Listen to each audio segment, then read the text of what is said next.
Привет!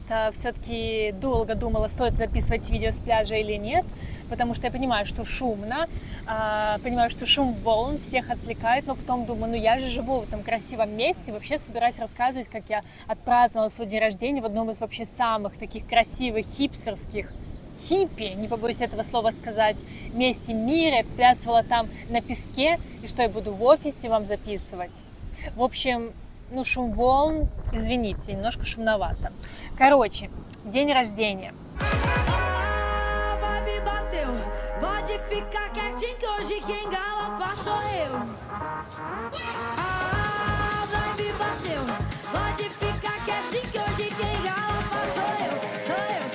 Vai brutona, monta, monta, monta, vai brutona, monta, monta, monta, vai brutona, monta, monta, monta.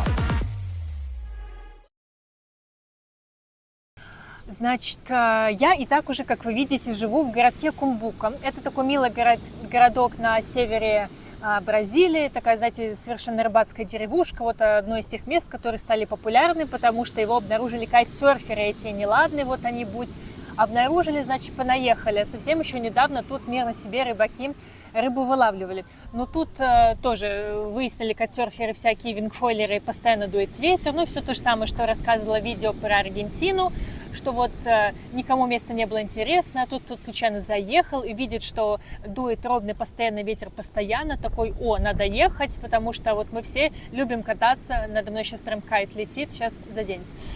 Вот мы любим все кататься постоянно каждый день.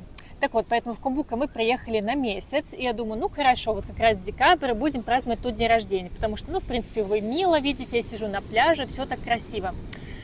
Стала гуглить еще более милые, аутентичные места рядышком. Нашла место с таким, знаете, романтичным названием Джерикоакуара. Мне даже кажется, что я не раньше что-то слышала, потому что оно все такое вот супер хиппи. Но чекнула до него ехать 5 часов. Думаю, зачем ехать до какого-то очередного пляжа 5 часов, когда у меня все и так в жизни хорошо, и так живу на пляже. Но гуляем мы по этой нашей деревне, по главной улице, сидим, пьем коктейли, какую-то парочку встречаем, они тоже французы, мы такие, о да, о ла вид, и все вот это начинаем. Типа, а как вы? Они говорят, так вот, ну, короче, встретили рандомных французов на улице этой нашей, да, вот нашей деревни, заболтались, они говорят, только вот приехали с Джерикоакуаре, лучшее место в мире. Я такая, о, прикольно, я тоже о нем, значит, слышала, и вот недавно гуглила, но посмотрела 5 часов, наверное, думаю, что не стоит. И они такие, стоит! Лучшее место в Бразилии, лучшее место, что мы посетили, лучшее место для кайтсерфинга. Я думаю, ничего себе, сколько экспрессий, потому что они примерно вот так вот и рассказали. Я думаю, ну, люди так руками машут, значит, все-таки чего-то место стоит. Они говорят, там все улицы полностью из песка. То есть там это деревня, в которой запрещен транспорт, то есть там есть баги, ну, эти машинки-баги, да, которые на 4 колесах, небольшие, по которым на дюнам можно ездить, вот, а машин обычных там нету, потому что все из песка. Ну, в смысле, не все из песка, не дома из песка, а, ну, улицы из песка, да, вы поняли. Короче, извините, у меня под конец рабочего дня, как-то я так выражаюсь, не очень понятно. Я как-то так себе это представила, что я все буду такая пить коктейли и ноги в песке, и причем-то не на пляже, а все такое хиппи и боха. И такая думаю, ну ладно, можно ехать. Я говорю, как доехать? Они говорят, только знаете, когда будете доезжать, за полчаса до того, как будете доезжать, спустите шины в машине, иначе застрянете в дюнах. Я думаю, отлично, я так вожу плохо. Мне еще не хватало застрять в дюнах. Ну, в итоге, потом, конечно, когда я брала машину в прокате и сказала, что я хочу ехать в Джерри, и сказала, так может мне все-таки пораньше в каком-то ближайшем городе ставить машину, оттуда как-то по-другому добраться.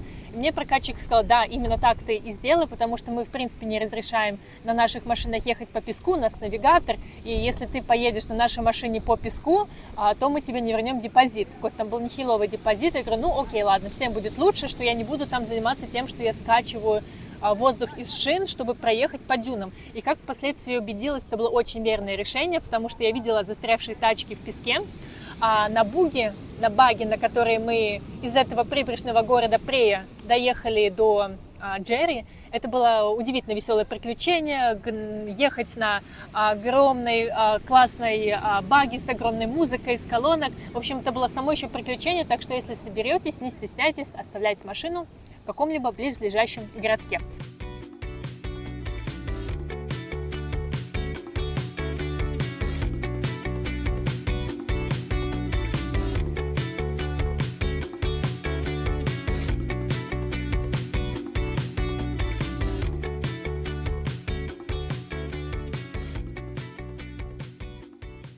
Потому что иначе, реально завязнете в дюнах.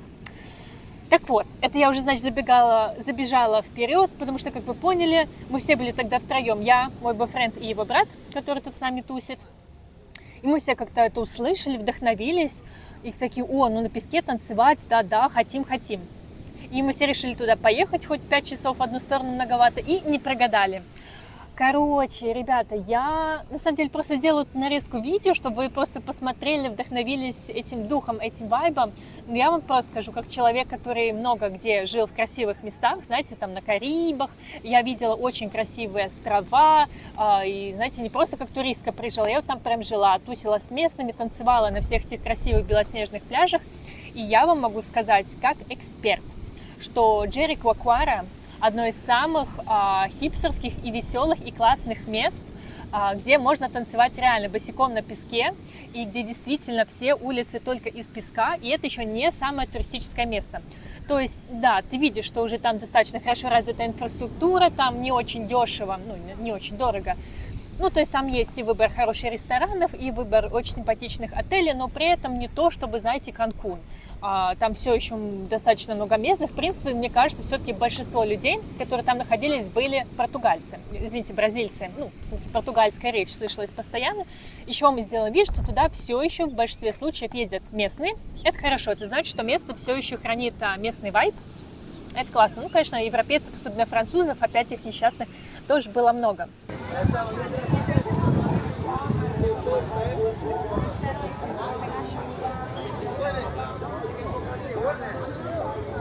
Bora, Márcio, faz a presencinha aí, compra um ouro pra mulher.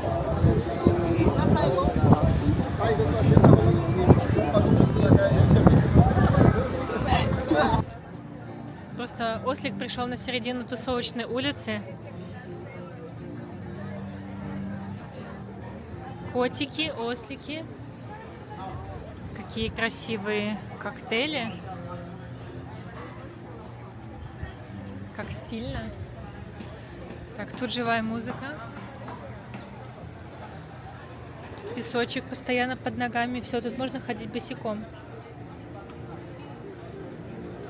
Потому что один песок. И деткам очень нравится. Слушайте, какое-то супер стильное место для детей. Тут везде можно ходить по песку, еще тут везде ослики бегают. Well, not yet. It's early.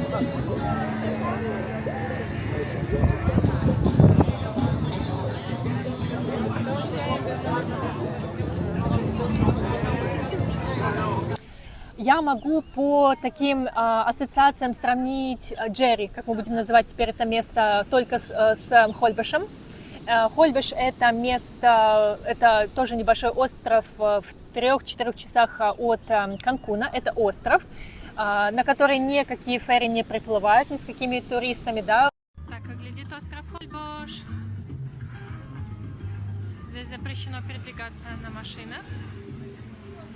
Тут только собаки, хиппы и вот такие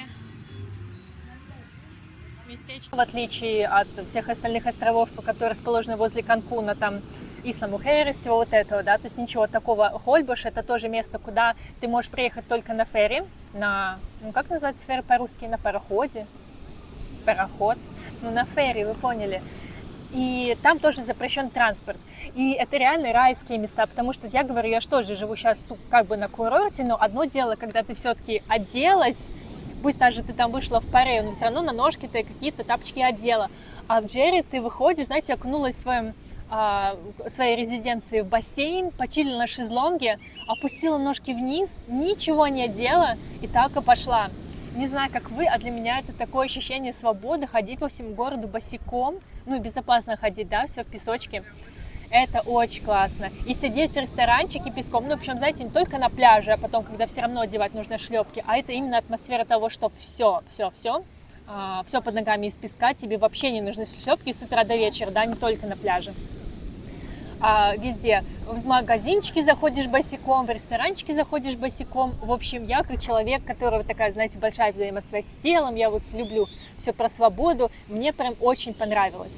И при всем этом, казалось бы, такие супер хипстеры, даже растаманские вайбы, но это, знаете, все равно это не Индия, никаких обид, просто, ну, все равно достаточно хороший сервис, достаточно хорошие рестораны. Мы на сам мой день рождения пошли вечером в очень приятный ресторан. Пришли в очень красивое место праздновать мой день рождения. Прекрасный ресторан. Вообще в многих местах здесь заметно сильно французское влияние. И многие сайты переведены на португальский, английского даже нету, то есть португальский и французский. И здесь массажных салонов много именно французских, так написано Джерикуар Перес. И этот ресторан тоже очевидно французский. Тут такой приятный интерьер. Сейчас пройдемся. Let's walk.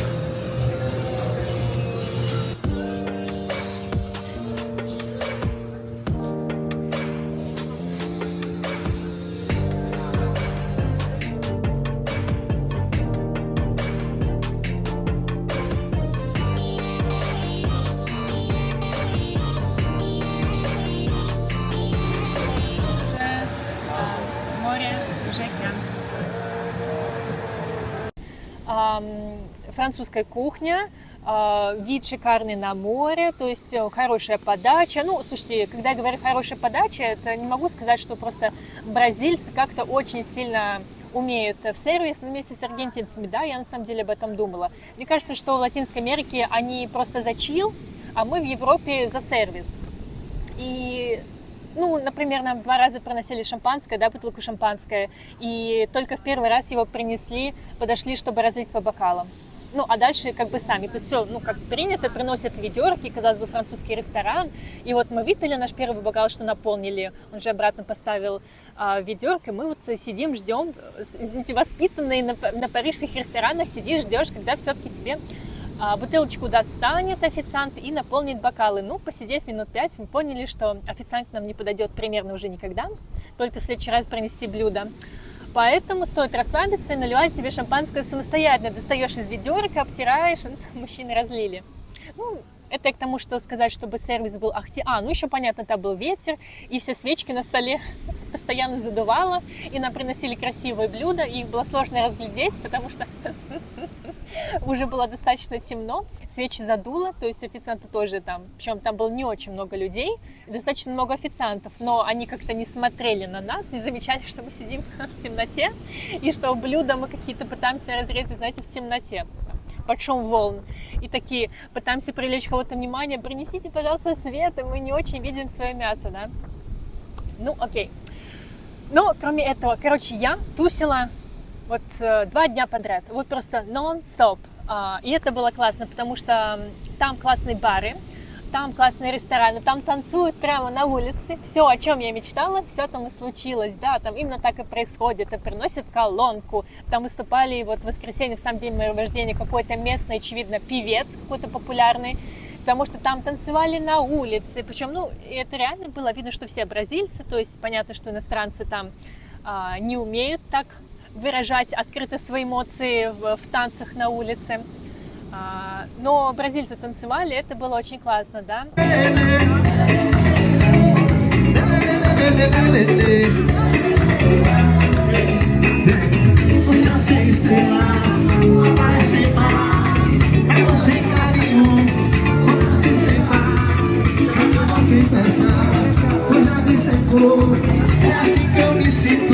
Hoje no seu amor ficou enganado o coração. Tô viciado nesse amor. Como viver a minha vida sem beijar sedutor? Não dá mais pra segurar. Eu tô viciado em você. E não dá sem te ver. E não dá pra ficar sem te ver. Você de camarote, vai, galera! Это как фаро называется, по-моему, этот танец. Было классно, было душевно. То есть там были вот и такие танцевальные вечеринки на пляже, и в субботу и воскресенье мы были в разных клубах. Там было и техно, там было в одном из клубов и бразильская музыка. То есть я засняла не все. Вот, наверное, только 2 клуба я засняла. Ну, это к тому, что там было достаточно, знаете, для маленького городка, для маленького места такой изобильной музыкальной программы, но даром, что выходные, мне очень понравилось. Вот я вообще за это люблю Бразилию, и всякие вопросики с сервисом я решаю, потому что, знаете, хотите хороший сервис, ну, наверное, Бразилия вас не порадует, но порадует те, кто хочет реально расслабиться, ходить босиком и танцевать на улице с местными, ожидая, пока тебе сделают коктейль. Причем я знаю, что такие уличные рынки есть в Азии, но в Азии я почти не была, кроме Шри-Ланки, в всяких Таиландах не была, поэтому я могу только смотреть, судить по фотографиям, что примерно то же самое происходит, да, например, в Таиланде. Но для меня такое многообразие коктейлей, которые готовят из фруктов прямо по тебе, это все-таки в новинку, например, даже в Мексике такого я не видела. Все эти камперини, кампероски, местные водки мешают тебе со всеми видами фруктов, которые делают прямо при тебе. Вся огромная музыка из колонок. И, в общем, конечно, мы весело так пили эти коктейли, потом шампанское, а потом поехали на экскурсию в дюны, вот кататься на этих самых багги. Это тоже был забавный день, тоже супер туристическая экскурсия. Но, знаете, было весело. Вот когда ты прекрасно знаешь, что все построено для увеселения туристов, и ты такой, ну и что? Ну и типа и классно.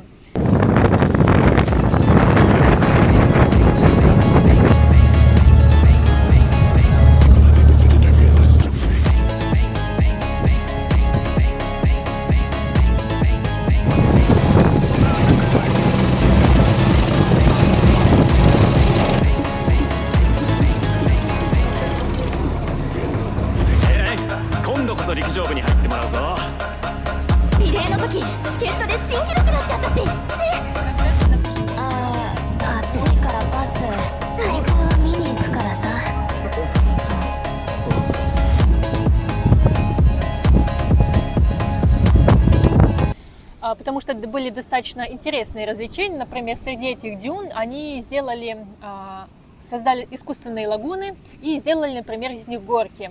То есть наверх одной из дюн они ставят такую пластиковую штуку, они натягивают как горку. Ты забираешься наверх этих дюн на горы и там на животе сползаешь, скатываешься в самый низ, такой в лагуну клюхаешься, знаете, как с огромной горки.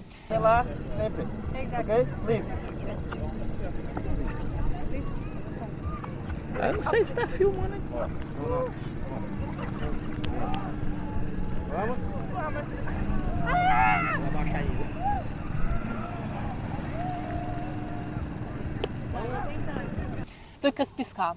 В общем, это прикольно. Мы так попробовали на попке скатываться и на животе скатываться, когда ты прям в лагуну. То есть много разных там опций развлечений. Потом нас завезли в лагуну. Всем привет с этим замечательным кокосом и вот с таким замечательным видом. Я передаю всем привет из городка Джери на севере Бразилии. Не происходит ничего особенного. Тут гамаки, мы катаемся на баги по пустыне. В общем, это супер туристическое место, тут очень много людей. Но мне кажется, все так классно, так мило. И гамаки, в общем, это такой карибский вайб, только в лагуне. Вот смотрите, вся эта лагуна, она абсолютно искусственная. Все эти домики, на воде стоящие, все эти кафешки. Я, на самом деле, почти такого никогда не видела в жизни. Но мне нравится, тут очень чилово, очень релаксово. Пойдем сядем на какой-нибудь гамачок. Да. Ну что, в общем, я, друзья, могу сказать. Теперь, когда мы сели в этом гамаке, в лагуне, посреди пустыни, что, во-первых, жизнь прекрасна. Особенно если вы взрослые, какая-то веселая, жизнерадостная. Вот, мы вчера тусили до ночи с какими-то девчонками, у которой тоже был вчера день рождения. И она мне кричит: а тебе сколько лет? Нет, я спрашиваю, тебе сколько лет? Она говорит, 24 исполняется. Я говорю, о, мне 34. И она такая, да ну. Я такая, француженка, да, типа, ты так молодо выглядишь, ты такая, ну, типа, классная, больше 26 бы не дала. Вот что хочу сказать, что возраст – это штука абсолютно сложная, и с возрастом, честно, только лучше, только еще больше денег, еще больше знаний, еще больше спокойствия. Так что рекомендую никому не бояться возраста, радоваться тому, что мы взрослеем, умнеем, становимся еще красивее, еще богаче, и у нас еще более классные места. В общем, всех поцеловала, всех обняла. Буду сейчас чилить. Это тоже отсылка к Мексике. Я, наверное, только там видела вот все эти темы с гамаками, которые развешаны прямо из воды на сваях.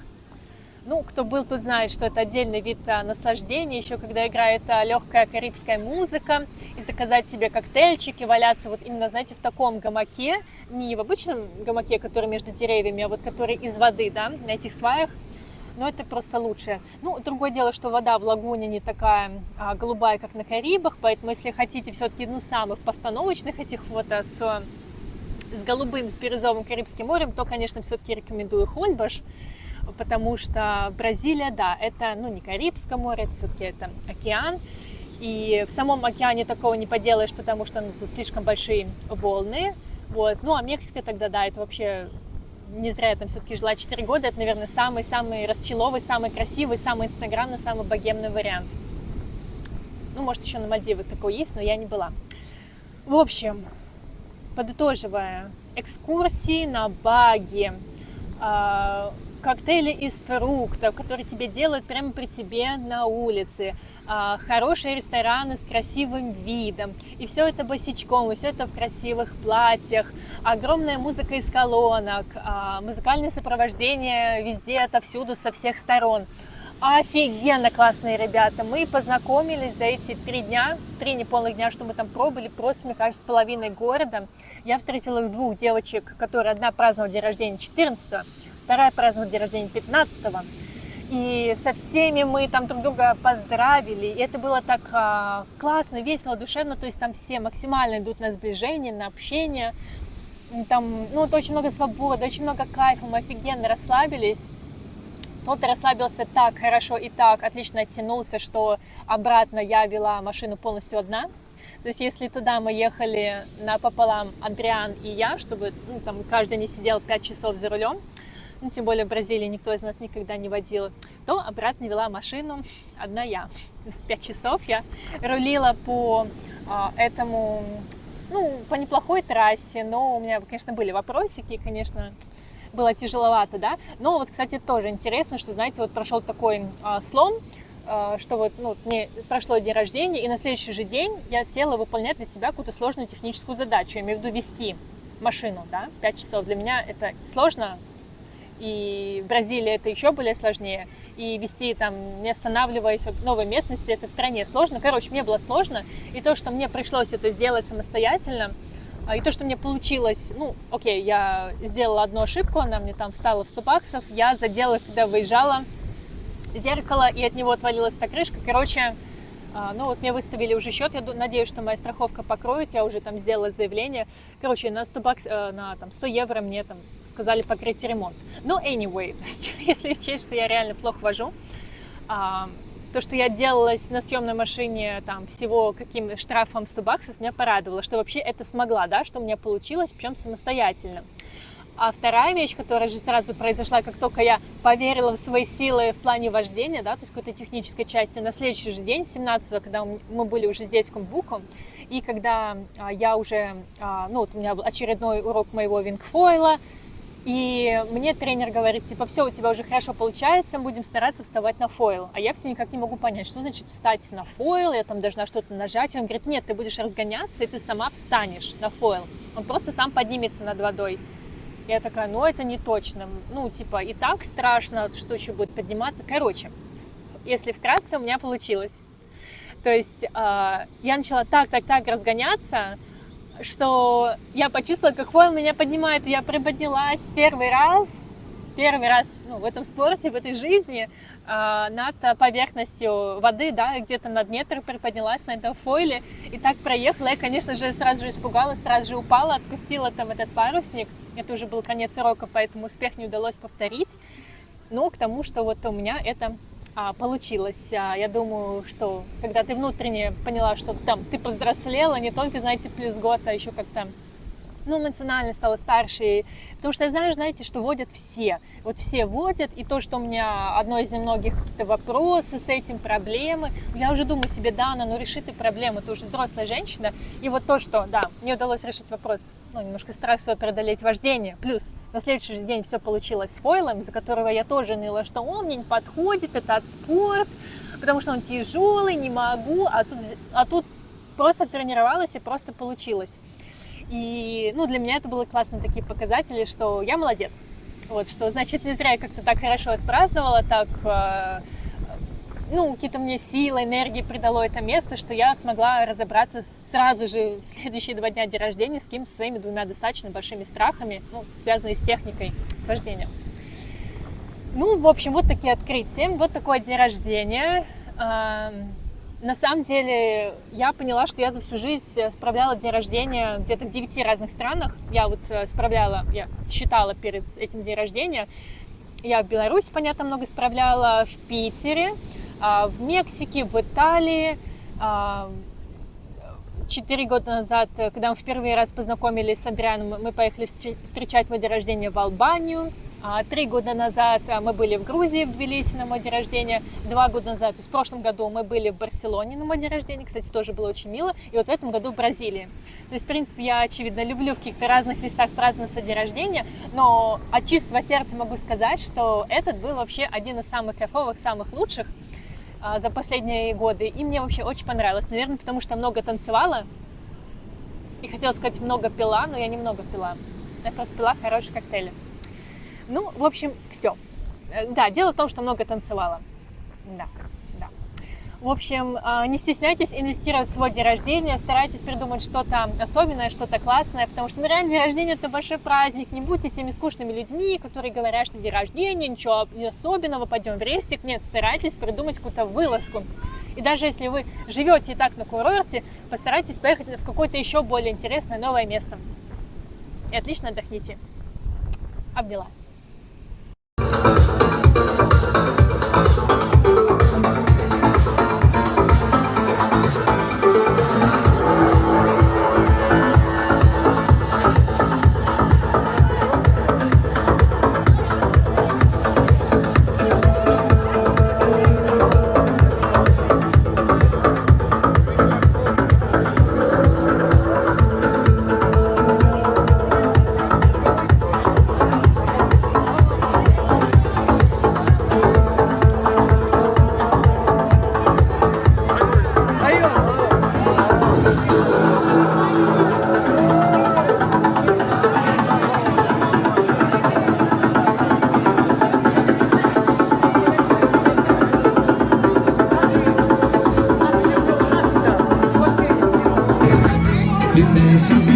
Pensamentos absurdos, daí o meu mundo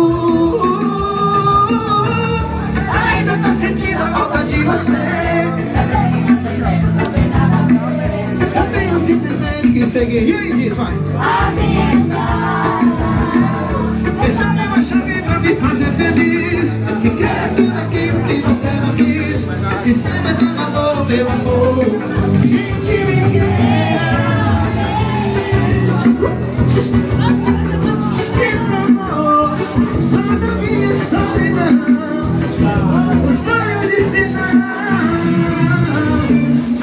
Sentindo a falta de você.